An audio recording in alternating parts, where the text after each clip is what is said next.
Hey, what's up everybody? Welcome back to our YouTube channel. Today, I want to talk to you about transitioning to going back to the gym. And I don't necessarily mean transitioning like training. I mean training from home and transitioning to training at the gym. As in leaving the house. I know, scary thing. But at one point or another, we have to start to ask ourselves, when do we feel safe enough to start training at a gym? I think this answer is going to depend on where you live, what gym you have access to, etc., etc. The first thing I recommend doing is if and when you're seriously considering it, go to the gym and ask for a tour. I even recommend, if you have access to more than one place, check out a couple of places. And know that when you're touring the gym, you're probably going to miss some things. Like, in other words, when I toured a couple of gyms, one gym felt pretty safe to me, but I still knew it was a risk.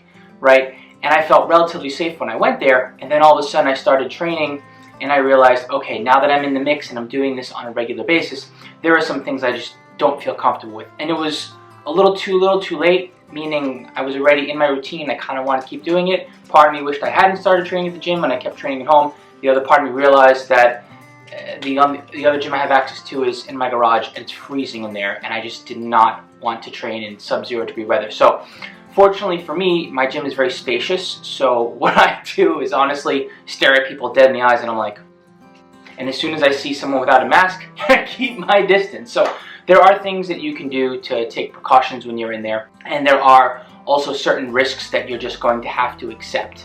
The only way that you'll know is getting into it. So this is one of those things where go to the gym, if things seem relatively okay, when you take a tour of the gym, give it a shot and see what you think.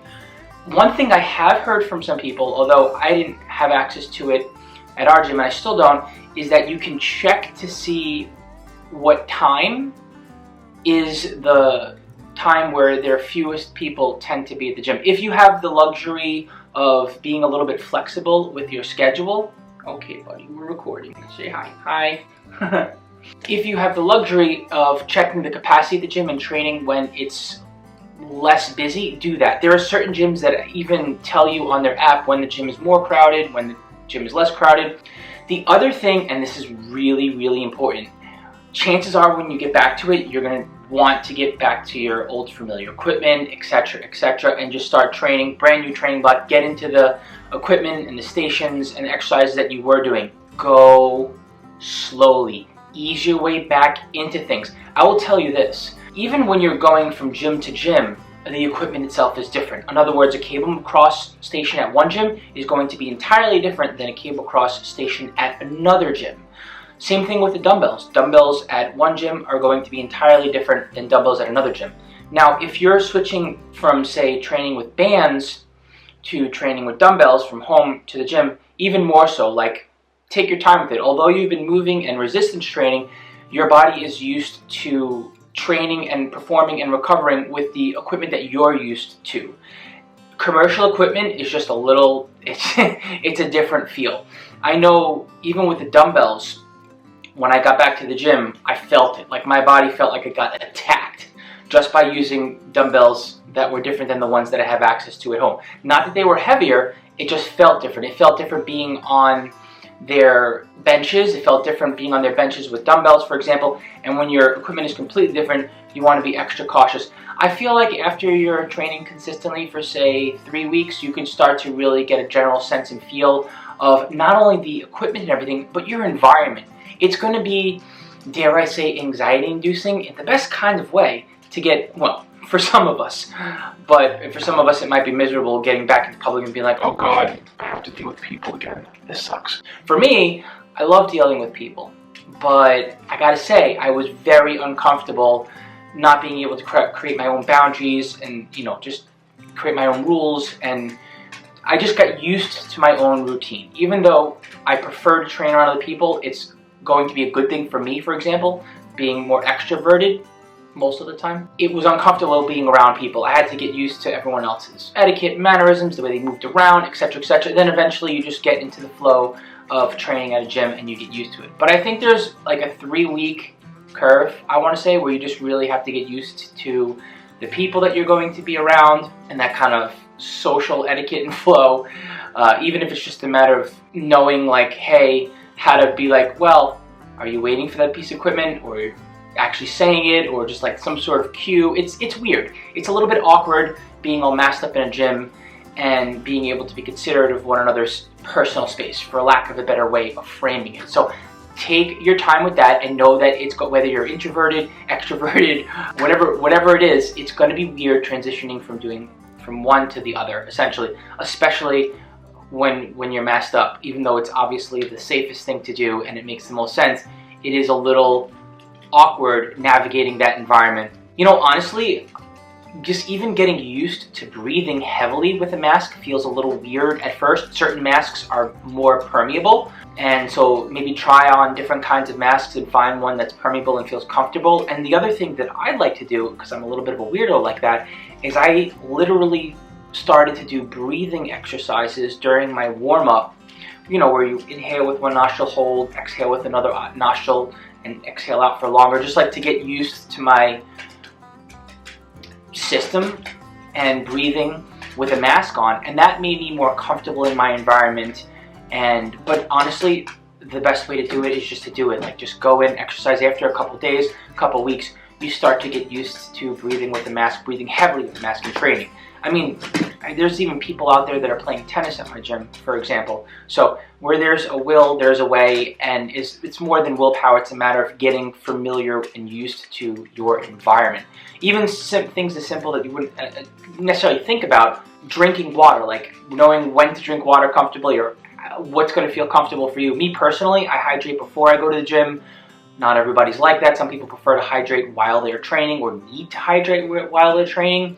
So just knowing to keep your distance, etc., etc. These are the things to think about while you're putting yourself in an environment where some people may not be wearing masks. Some people, you know, may be taking their masks off to drink, and just getting used to like the general flow of training at a gym. Okay, this is another very important point. By now, whether you've been training at home or whether you're getting back to training and you'll be training at a gym for the first time, first time training in a while, it's going to be, for most of us, and it's not all of us, but for most of us, we're staying at home more often than not, right?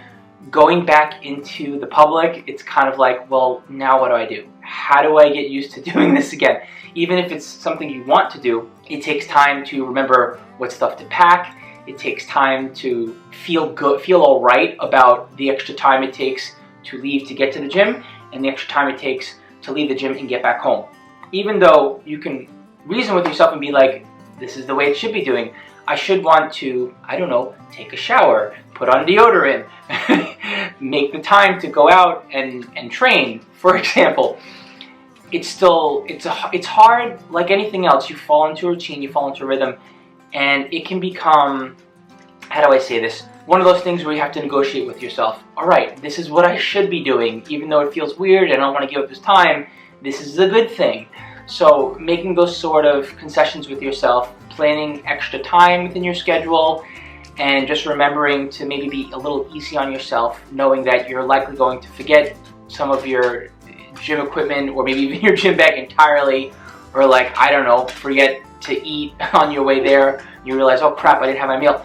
Just getting used to a change of schedule and giving yourself a little bit of grace while you transition back to going to the gym. The things you wouldn't think about because you're already in your home routine and staying active at home, or at least trying to, those things are going to creep up on you once you start leaving and training at the gym. But again, like anything else, as you commit to that over time, it will eventually feel normal and you won't even think about it.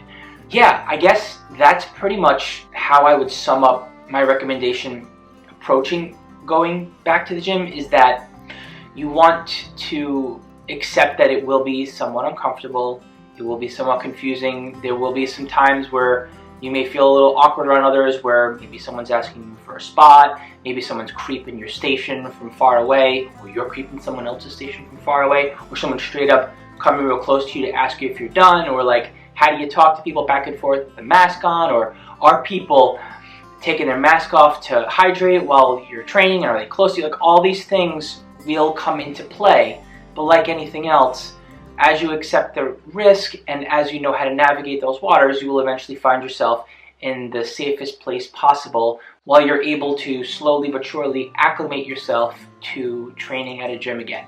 It took me, I want to say, anywhere from 3 to 6 weeks to make the switch, and I wouldn't say I'm 100% comfortable with it, but I think I'm about 85-90% comfortable with it, and enough so that I don't want to come back to training at home even though it's getting warmer outside now. So again, depending on what gym you have access to and where you're at with your personal comfort level, it can take a little time, but I feel like it's well worth thinking about ahead of time so that when you're ready to make the switch, you can do it sort of flawlessly. Anyways, if you like this video, hit the subscribe button, maybe comment below and let us know your thoughts about getting back to the gym, or if you have gotten back to the gym and you got a crazy story you want to share with us, I'm all ears. Hit us up in the comments below, give us some feedback, show us some love, and watch out for our next video next week. See ya.